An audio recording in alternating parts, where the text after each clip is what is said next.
300 días de sol al año. El País Valencià és la comunitat, de totes les comunitats litorals, que més punts negres té en el seu territori. També és la que més nous habitatges preveu construir, que tinga ja planificat. Compre su apartamento totalmente equipado desde 689 euros al mes. També és la segona comunitat litoral que té més percentatge ja edificat en la seva costa. Ahora mejor que nunca. És la segona que més camps de golf nous està preveent. Y muy pronto, a solo 3 kilómetros de su apartamento, Marina d'Or Golf. En els últims anys és la que més ha incrementat. A més de que han tingut molt, és la que més ha incrementat l'ocupació. Ahora mejor que nunca. Si damunt se porten endavant totes aquestes previsions que veiem en molts d'aquests projectes, això implicarà una degradació que no hem conegut en la vida. En pocs anys s'està construint tant com en tota la història del País Valencià. Això és algo que ho hauríem de tindre posat dins del cap. En Marina d'Or, vacaciones todo el año. No simplement el que s'ha fet ja, sinó el que està previst, que pot ser encara més. Això hauria d'alarmar molt als ciutadans perquè després serà difícil tornar arrere. Marina d'Or, ciudad de vacaciones, dígame.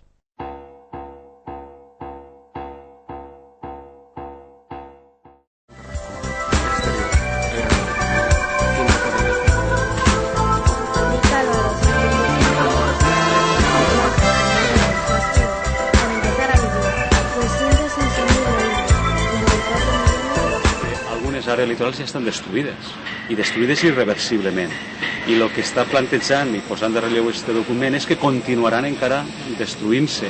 Hi ha un increment enorme en la construcció, un boom urbanístic de noves vivendes que no responen a les necessitats socials en absolut, perquè se plantegen d'unes formes, d'unes condicions i a uns preus que evidentment no solucionen el problema de la gent que no té accés a un habitatge digne perquè té pocs recursos. Les promeses que s'havien fet de protecció oficial no s'han complit.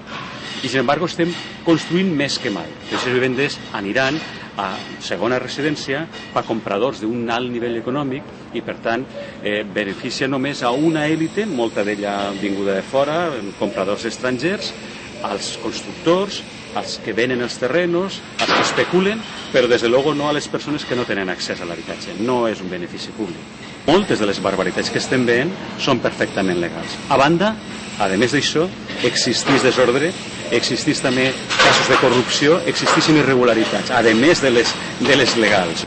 La política que estava portant Blasco, que no és la política de Blasco, és la política del PP en conjunt, té que veure en els poders fàctics que els ve molt bé que governi el PP, en els quals n'hi ha tota classe de relacions creuades, d'interessos comuns, a voltes fins i tot d'intercanvi personal que són familiars, amics, la gent que està ocupant càrrecs en la indústria privada, en l'empresa privada i en l'administració. Però no oblidem que l'última paraula la té sempre la conselleria, el govern autonòmic, en concret la conselleria. Per tant, per què se li dona tanta prerrogativa a la iniciativa privada? Bueno, pues, evidentment perquè estem en un sistema econòmic en el qual el poder polític li interessa o li pareix molt bé que la iniciativa privada tingui un paper molt important i a voltes un paper exagerat i a més té moltes voltes compromisos o connivències o molt en comú en quant als interessos entre aquestes iniciatives i les de l'administració. Aposten més pels interessos dels grans propietaris que pel conjunt de la població, però a més per uns sectors econòmics que estan jugant en el territori una estratègia molt bruta, molt a curt termini, que dona beneficis a molt poquets i perjudicis al conjunt de la societat, i això és molt perillós per tot el país.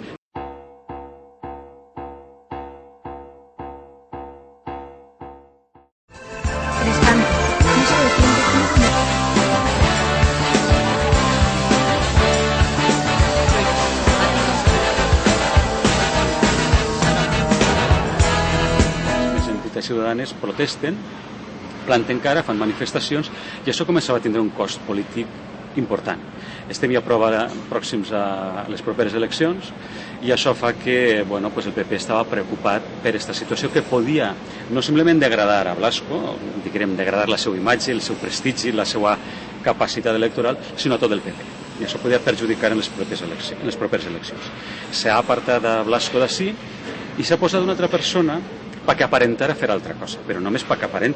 Este senyor no va fer ninguna política nova, no està fent ninguna política nova. De fet, no té temps, tots els projectes que estan fent-se, totes les lleis que estem tramitant ara, tots els plans que estan eixint ara a exposició pública, tot això és herència de Blasco. Tot ho ha fet l'equip de Blasco, no ha canviat, i l'equip continua sent bàsicament el mateix. En la conselleria han canviat 2 o 3 càrrecs, però tota la maquinària és la mateixa, i ara estem discutint i aprovant la llei del golf, per exemple, és la llei del golf que va elaborar Blasco. L'aprovarà González Pons, però està ahí.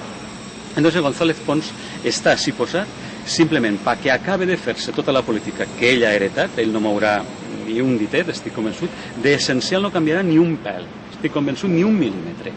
Però l'han posat així perquè mos distraga, perquè faig pallassades, perquè faig xistes, perquè conte les ocurrències, que n'hi té moltes, se parla, se fan promeses que no se complixen, ni de venda de protecció oficial, ni de repoblació forestal, ni de protecció de paratges. Se mos conta moltes mentires, se vol maquillar molt la realitat, però quan venen les coses de veritat, els documents que tenen capacitat, les actuacions que són contundents, ahí no ha canviat res.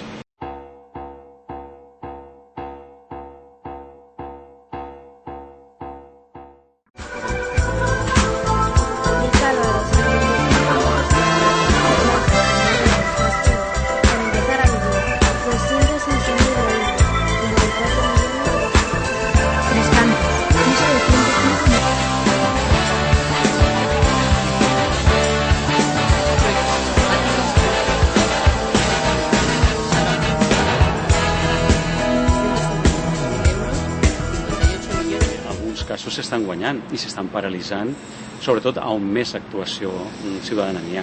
El que passa és que no és tot la forta que desitjaríem, que necessitaria en relació a la magnitud dels impactes que està generant. La iniciativa ha d'estar sempre en els moviments socials, que han d'estar desperts, que no han de confiar en que els polítics ho resoldran tot còmodament sentats. El que han d'haver és mecanismes de transparència que han d'estar assumits a nivell de l'administració, començant per la declaració de béns que siga transparent i exposada a tots, i mecanismes de control, de renovació al llarg del temps en les institucions, de control, d'inspecció, etc., que han de ser rígids i clars. Quan més poder se té i quan més pròxim està l'administració al poder, més probabilitats de caure en tentacions, que ningú s'escapa, que ningú d'entrada s'escapa, per això han d'haver mecanismes de control molt exigents. I en tot cas, quan se produïsquen aquests casos, els partits han de saber reaccionar a temps, distanciar-se i actuar com toca. Ahí se veuran les diferències.